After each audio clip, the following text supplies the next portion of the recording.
Hello दोस्तों, नमस्कार। स्वागत है आपका अपना स्टडी चैनल लर्निंग जीएस वाला में। आज हम एनसीईआरटी क्लास 7 का लास्ट चैप्टर संख्या 8 18वीं शताब्दी में नए राजनीतिक गठन, यह हिस्टोरी क्लास 7 का लास्ट चैप्टर है और आज इसे हम लोग कंप्लीट कर लेंगे। फिर कल से क्लास 8 हिस्टोरी को कंप्लीट किया जाएगा। तो आप सीटेट और जीके जीएस की कंप्लीट तैयारी के लिए यह वीडियो बनाया जा रहा है। तो वीडियो रोज शाम को प्राप्त करने के लिए आप चैनल को सब्सक्राइब कर लें, और सब्सक्राइबर हैं तो आपको धन्यवाद है। और बेल आइकन को दबा दें कि जैसे ही वीडियो आपको दी जाए आप तुरंत बिना समय वॉच करें, एक मजबूत तैयारी करें। तो चलिए बिना समय गंवाए शुरू करते हैं। 18वीं शताब्दी में नए राजनीतिक गठन, चैप्टर संख्या 8 को यदि आप मानचित्र 1 और 2 को ध्यानपूर्वक देखेंगे, अभी हम दिखाएंगे आपको मानचित्र को, तो 1 और 2 को ध्यानपूर्वक देखेंगे तो आपको पता चलेगा कि 18वीं शताब्दी के पूर्वार्ध के दौरान उपमहाद्वीप में कुछ विशेष रूप से उल्लेखनीय घटनाएं घटी। गौर कीजिए कि कई स्वतंत्र राज्यों के उदय से मुगल साम्राज्य की सीमाएं किस तरह से बदली। आप यह भी देखेंगे कि 1765 तक एक अन्य शक्ति यानी ब्रिटिश सत्ता ने पूर्वी भारत के बड़े बड़े हिस्सों को सफलतापूर्वक हड़प लिया था। ये मानचित्र हमें, ये देखिए, ये मुगलों का राज्य की सीमाएं हैं। गुजरात, मालवा, बंगाल, ये देख लिए मुगलों का साम्राज्य की बाहरी सीमाएं हैं। और ये जो है ब्रिटिश के अंतर्गत ब्रिटिश राज्य की सीमाएं हैं। यही ये मैप है, ये देखिए। तो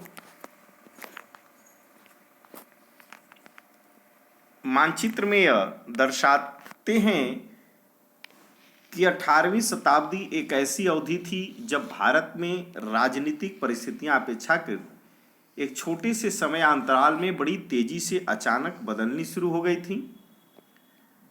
इस अध्याय में हम 18वीं शताब्दी के पूर्वार्ध, मोटे तौर पर 1707 में जब अंग्रेज की औरंगजेब की मृत्यु हुई थी, तो औरंगजेब की मृत्यु कब हुई थी, तो 1707 में से 1761 तक जब पानीपत की तीसरी लड़ाई हुई। पानीपत की तीसरी लड़ाई कब हुई, 1761 में, के दौरान उपमहाद्वीप में उत्पन्न हुई नई राजनीतिक शक्तियों के बारे में पढ़ेंगे।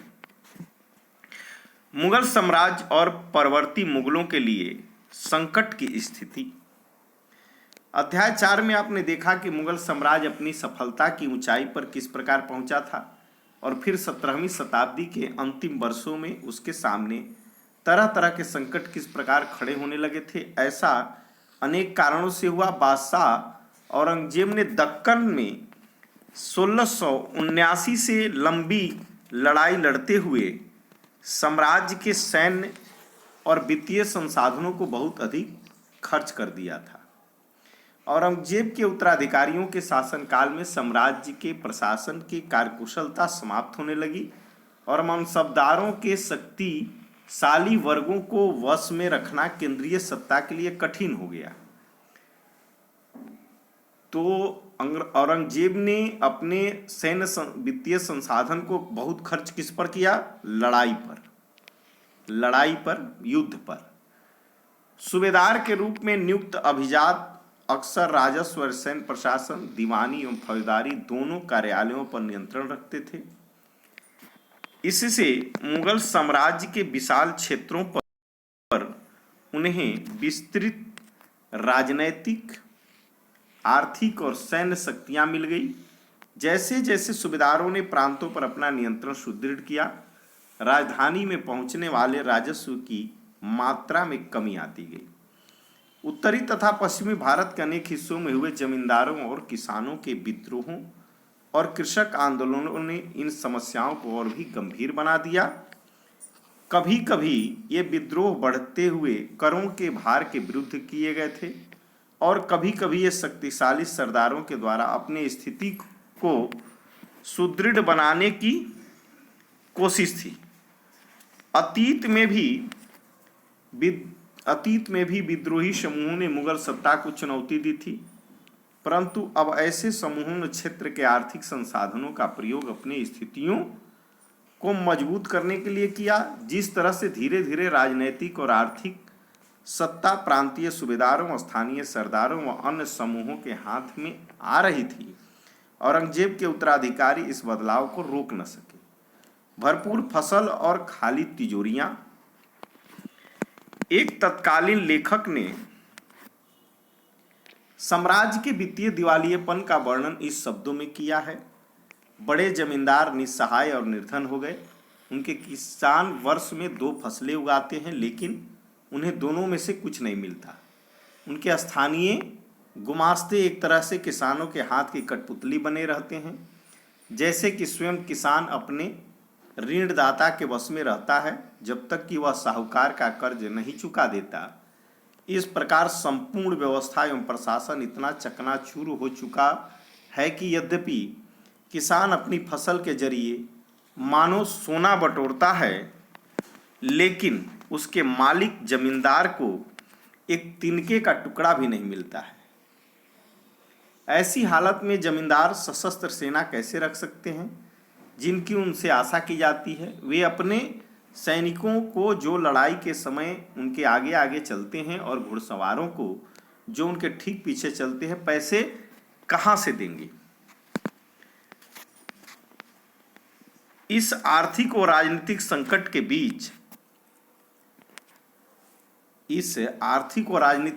के बीच ईरान के शासक नादिर शाह, तो नादिर शाह कहाँ का शासक था? ईरान का शासक था। 1739 में दिल्ली पर आक्रमण किया। तो नादिर शाह कब दिल्ली पर आक्रमण किया? ध्यान रखिए, 1739 में दिल्ली पर आक्रमण किया और संपूर्ण नगर को लूटकर वह बड़ी भारी मात्रा में धन दौलत ले गया। नादिर शाह के आक्रमण के बाद अफगान शासक अहमद शाह अब्दाली के आक्रमणों का तांता लगा रहा। नादिर शाह के बाद कौन अफगान आक्रमण किया? अहमद शाह अब्दाली। उसने तो 1748 से 1761 के बीच 5 बार उत्तरी भारत पर आक्रमण किया।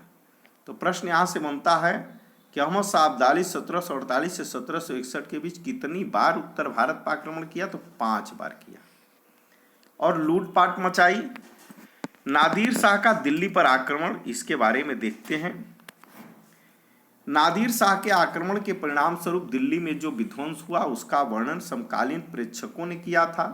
इनमें से एक ने मुगल कोष से जिस तरह धन लूटा गया था उसका वर्णन इस तरह किया है। 60 लाख रुपए और कई हजार सोने के सिक्के।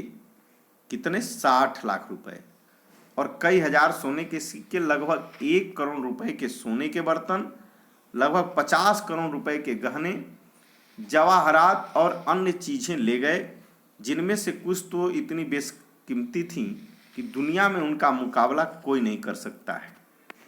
जैसे तख्ते ताउस यानी मयूर सिंहासन। तख्ते ताउस यानी मयूर सिंहासन को नादिर शाह लूट के ले गया था। एक अन्य वृत्तांत में दिल्ली पर आक्रमण के प्रभाव का वर्णन मिलता है। जो कभी मालिक थे अब बड़ी दर्दनाक हालत में आ गए। जिन्हें कभी भरपूर आदर इज्जत दी जाती थी, उन्हें अब प्यास बुझाने के लिए पानी भी नहीं मिलता। अलग थलग पड़े लोगों को उनके कोनों से खींचकर बाहर निकाल दिया गया।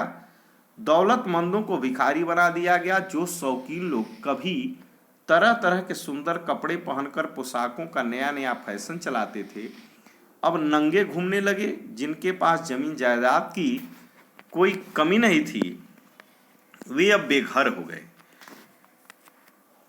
नया शहर शाहजहानाबाद अब मलबे का ढेर बन गया।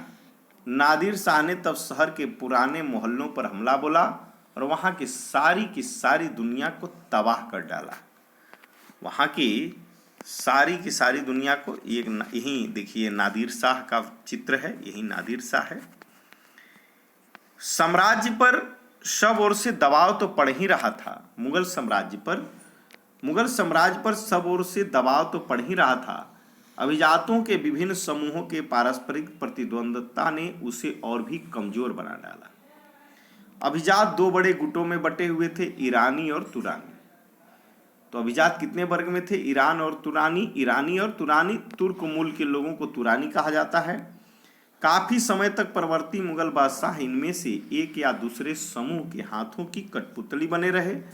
बेहद अपमानजनक स्थिति तब पैदा हो गई जब दो मुगल बादशाह फर्रुखसियर जो 1713 से 1719 और आलमगीर द्वितीय, फर्रुखसियर और आलमगीर द्वितीय का शासन 1754 से 1759 की हत्या हो गई और दो अन्य बादशाह अहमद शाह 1748 से 1754 और शाह आलम द्वितीय 1759 से 1816 को उनके अभिजातों ने अंधा कर दिया। तो शाह आलम द्वितीय और अहमद शाह को क्या हो गई थी? अंधा कर दिए गए थे। मुगल सम्राटों की सत्ता के पतन के साथ साथ बड़े प्रांतों के सूबेदारों और जमींदारों ने उपमहाद्वीप के विभिन्न भागों में अपनी शक्ति और प्रबल बना ली, जैसे अवध, बंगाल और हैदराबाद। ये देखिए, ये चित्र है अभिजात के दरबार में स्वागत करते हुए फर्रुखसियर।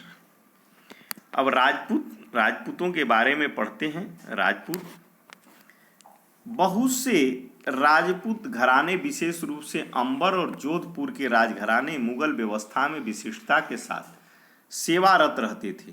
अंबर और जोधपुर, बदले में उन्हें अपनी वतन जागीरों पर पर्याप्त स्वायत्तता का आनंद लेने की अनुमति मिली हुई थी। अब 18वीं शताब्दी में इन शासकों ने अपने आसपास के इलाकों पर अपने नियंत्रण का विस्तार करने के लिए अपने हाथ पांव मारने शुरू किए। जोधपुर के राजा अजीत सिंह ने भी मुगल दरबार की गुटिया राजनीति में अपने पैर फंसा दिए।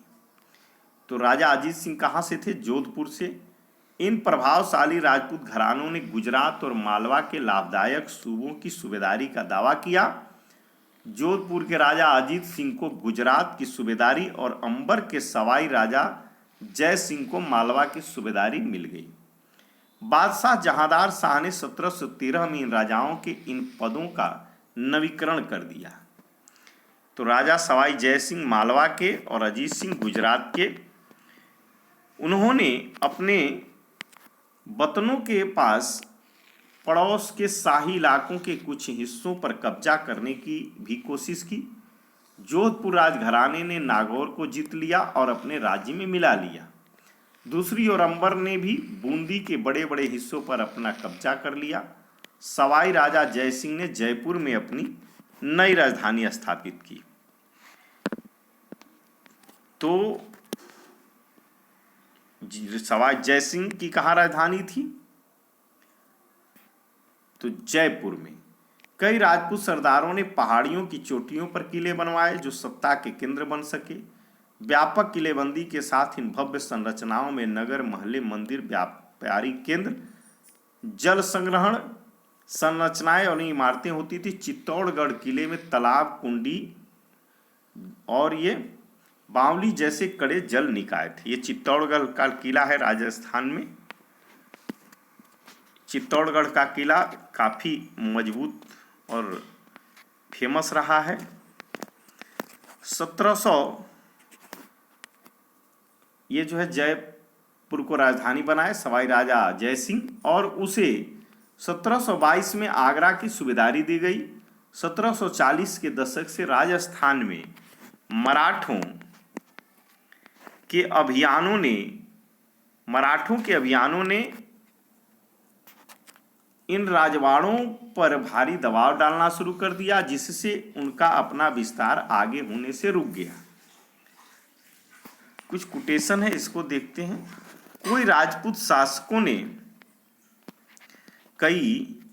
शासकों ने मुगलों का अधिराजत्व स्वीकार किया था, लेकिन मेवाड़ एकमात्र ऐसा राजपूत राज था जिसने मुगल सत्ता को चुनौती दी थी। तो ध्यान रखिएगा, मेवाड़ ने कभी नहीं स्वीकार किया और सदैव मुगलों को चुनौती दिया। इसी में राणा प्रताप इस मेवाड़ में पैदा हुए थे। राणा प्रताप 1772 में उदयपुर तथा मेवाड़ के बड़े क्षेत्र पर नियंत्रण के साथ मेवाड़ की राजगद्दी पर आसीन हुए। राणा के पास मुगल अधिराजत्व को स्वीकार करने के लिए कई दूतों को भेजा गया, लेकिन वे अपने निर्णय पर दृढ़ रहे और सदैव अकबर से उनका सामना हुआ। अकबर कभी भी उनसे डायरेक्ट युद्ध नहीं किया, क्योंकि अकबर जानता था कि राणा प्रताप से युद्ध करने का मतलब है मौत को बुलावा देना।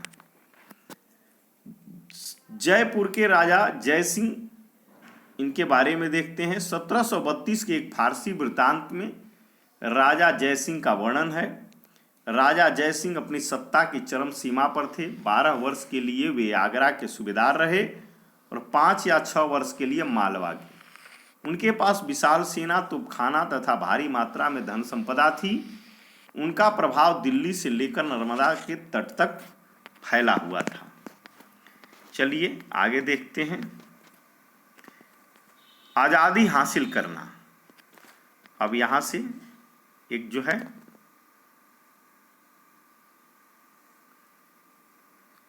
आज़ादी हासिल करना, सिखों के बारे में पढ़ेंगे। इससे पहले की कुछ कोटेशन है, इसको देख लेते हैं। अम्बेर के शासक सवाई जय सिंह ने दिल्ली, जयपुर, उज्जैन, मथुरा और वाराणसी में 5 खगोलीय वेधशालाओं का निर्माण किया।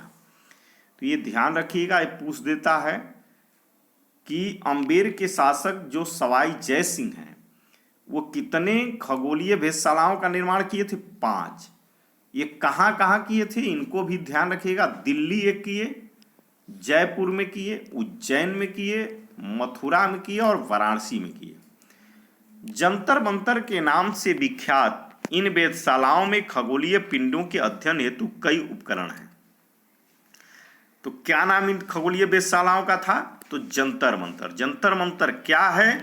तो खगोलीय वेधशाला है जो सवाई राजा जय सिंह के द्वारा बनाया गया था। अब सिख के बारे में देखते हैं। अध्याय 6 में आपने पढ़ा कि 17वीं शताब्दी के दौरान सिख एक राजनैतिक समुदाय के रूप में गठित हो गए। इससे पंजाब के क्षेत्रीय राज्य निर्माण को बढ़ावा मिला। गुरु गोविंद सिंह ने 1699 में खालसा पंथ की स्थापना से पूर्व और उसके पश्चात राजपूत और मुगलों शासकों के खिलाफ कई लड़ाइयाँ लड़ी। तो गुरु गोविंद सिंह ने कब 1699 में खालसा पंथ की स्थापना किए थे? 1708 में गुरु गोविंद सिंह की मृत्यु के बाद बंदा बहादुर के नेतृत्व में खालसा ने मुगल सत्ता के खिलाफ विद्रोह किए। उन्होंने बाबा गुरु नानक और गुरु गोविंद सिंह के नामों वाले सिक्के गढ़कर अपने शासन का सार्वभौम बताया। तो किसके सिक्के गढ़े? गुरु गोविंद सिंह और गुरु नानक के। सतलुज और यमुना नदियों के बीच के क्षेत्रों में उन्होंने अपने प्रशासन की स्थापना की। 1715 में बंदा बहादुर को बंदी बना लिया गया और उसे 1716 में मार दिया गया।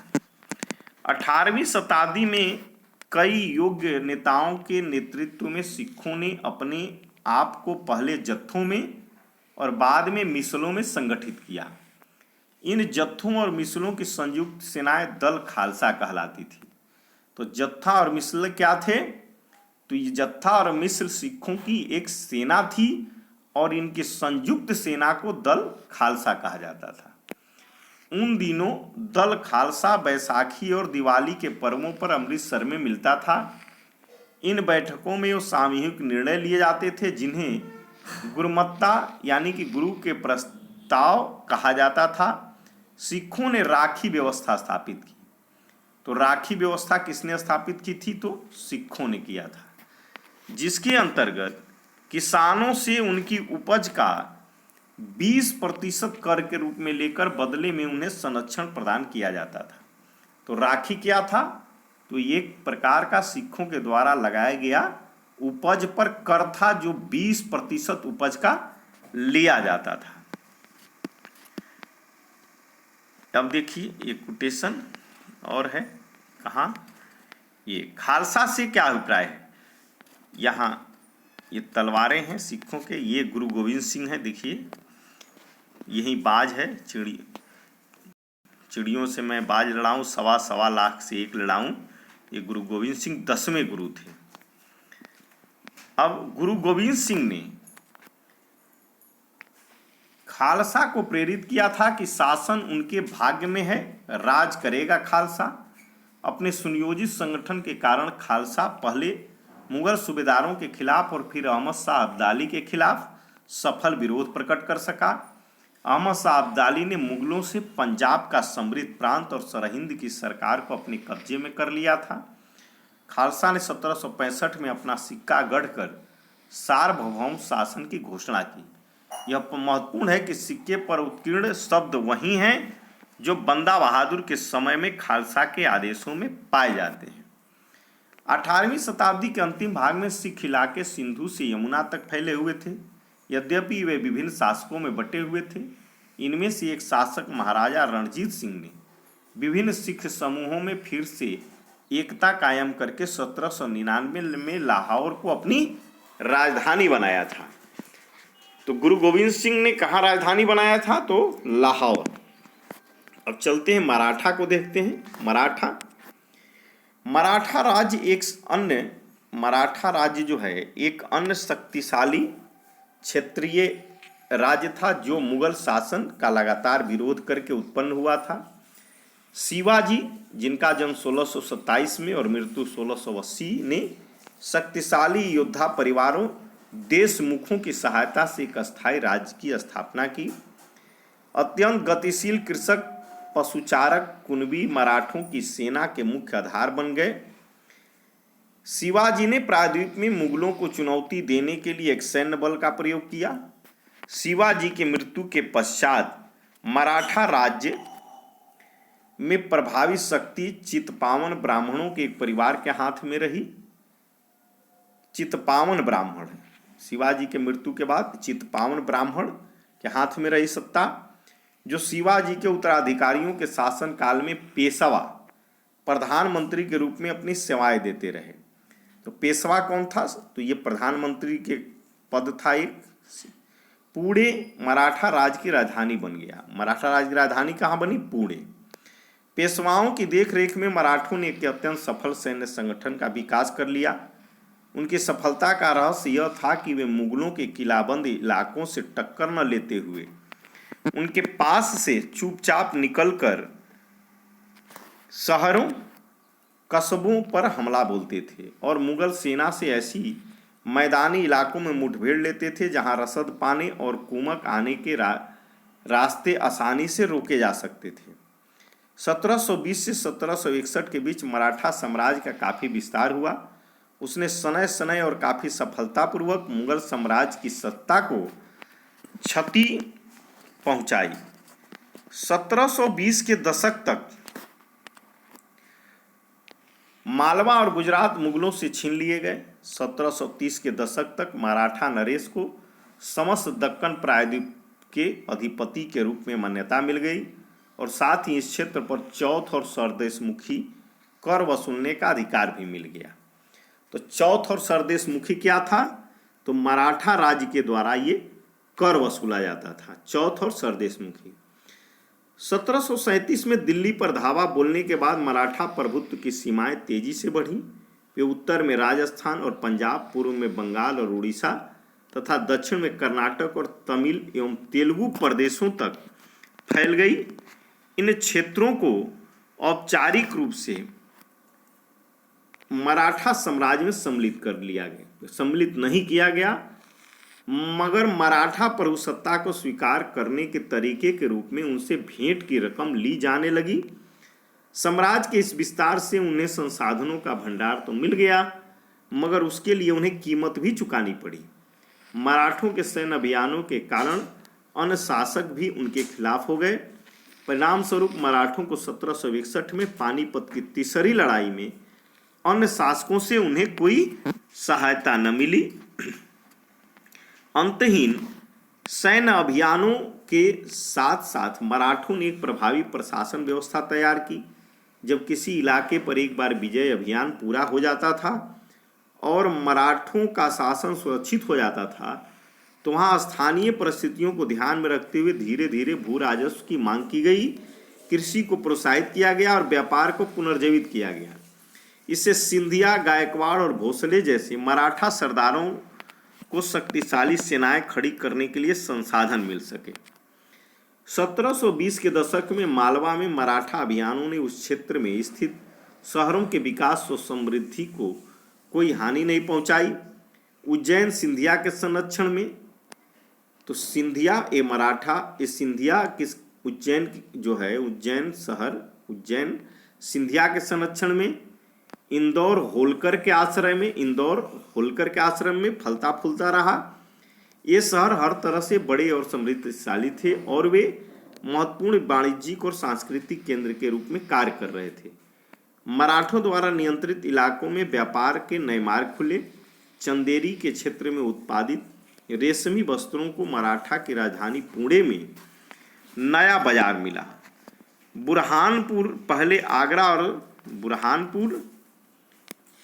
पहले आगरा और सूरत के बीच की धुरी पर ही अपने व्यापार में संलग्न था, लेकिन अब उसने अपने वाणिज्यिक भीतरी क्षेत्र को बढ़ाकर दक्षिण में पुणे और नागपुर को तथा पूर्व में लखनऊ तथा इलाहाबाद को शामिल कर लिया था। चलिए आगे चलते हैं। जाट, अब जाटों के बारे में देखते हैं। अन्य राज्यों की तरह जाटों ने भी 17वीं और 18वीं शताब्दियों में अपनी सत्ता सुदृढ़ की। अपने नेता चूड़ामन के नेतृत्व में उन्होंने दिल्ली के पश्चिम में स्थित क्षेत्रों पर अपना नियंत्रण कर लिया। तो चूड़ामन जो है जाट नेता थे। 1680 के दशक तक आते आते उनका प्रभुत्व दिल्ली और आगरा के दो शाही शहरों के बीच के क्षेत्र पर होना शुरू हो गया। वस्तुतः कुछ अरसे के लिए वे आगरा शहर के अभिरक्षक ही बन गए। जाट समृद्ध कृषक थे। जाट कौन थे? तो जाट समृद्ध कृषक थे और उनके प्रभुत्व क्षेत्र में पानीपत तथा बल्लभगढ़ जैसे शहर महत्वपूर्ण व्यापारिक केंद्र बन गए। सूरजमल के राज में भरतपुर शक्तिशाली राज्य के रूप में उभरा। तो भरतपुर शक्तिशाली राज्य के रूप में किसमें? तो जाट राजा सूरजमल के नेतृत्व में। 1739 में जब नादिर शाह ने दिल्ली पर हमला बोलकर उसे लूटा, तो दिल्ली के कई प्रतिष्ठित व्यक्तियों ने भरतपुर में शरण ली। नादिर शाह के पुत्र जवाहिर शाह के पास 30,000 सैनिक थे। उनके 20,000 अन्य सैनिक मराठाओं से लिए, 15,000 सैनिक सिखों से लिए और इन सबके बोलबोतों पर वह मुगलों से लड़ा। तो नादिर शाह की सहायता जो है मराठा और सिख भी किए थे। जहां भरतपुर की किला काफी हद तक पारंपरिक शैली में बनाया गया है, भरतपुर का किला पारंपरिक शैली में बनाया गया, वहीं दीग में जाटों ने अंबर और आगरा की शैलियों का समन्वय करते हुए एक विशाल बाग महल बनवाया। तो बाग महल किसने बनवाया था? तो जाटों ने बनवाया था। शाही वास्तुकला से जिन रूपों को पहली बार शाहजहां के युग में जोड़ा गया था, शाही वास्तुकला को शाहजहां के युग में जोड़ा गया था। दीग की इमारतें उन्हीं रूपों के नमूनों पर बनाई गई थी। चलिए ये देखिए यही है। अब यहाँ से समाप्त होता है। थोड़ा कोटेशन कुछ है, इसको भी देख लेते हैं। देखिए यहाँ है बाजीराव प्रथम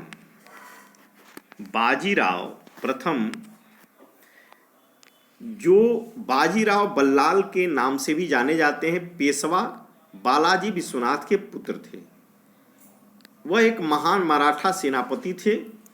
उन्हें विंध्य के पार मराठा राज्य के विस्तार का श्रेय प्राप्त है तथा वे मालवा, बुंदेलखंड, गुजरात और पुर्तगालियों के खिलाफ सैन्य अभियानों के लिए भी जाने जाते हैं। तो ये कौन थे? बाजीराव, जो आप बाजीराव का नाम सुनते हैं, तो ये बालाजी विश्वनाथ के पुत्र थे। कुछ कोटेशन इधर भी है, इसको भी देख लेते हैं। जाटों की शक्ति सूरजमल के समय पराकाष्ठा पर पहुंची। सूरजमल जिन्होंने 1756 से 1763 के दौरान भरतपुर जाट राज्य को आधुनिक राजस्थान में संगठित किया। सूरजमल के राजनैतिक नियंत्रण में जो क्षेत्र शामिल थे उनमें आधुनिक पूर्वी राजस्थान, दक्षिणी हरियाणा, पश्चिमी उत्तर प्रदेश और दिल्ली शामिल थे। सूरजमल ने कई किले और महल बनवाए, जिनमें भरतपुर का प्रसिद्ध लोहागढ़ का किला, तो लोहागढ़ का किला किसने बनवाया था? तो जाट राजा सूरजमल ने। इस क्षेत्र में बने सबसे मजबूत किलों में से एक था। तो दोस्तों ये देखिए 18वीं शताब्दी का दीर्घ का राजमहल समूह इमारत की छत पर मुख्य सभा भवन के बांग्ला गुंबद पर यही है। ये देखिए दीर्घ का। तो दोस्तों आज हमारा जो है क्लास 7 हिस्टोरी का चैप्टर 8 और क्लास 7 समाप्त होता है। धन्यवाद दोस्तों। Thank you for watching my video.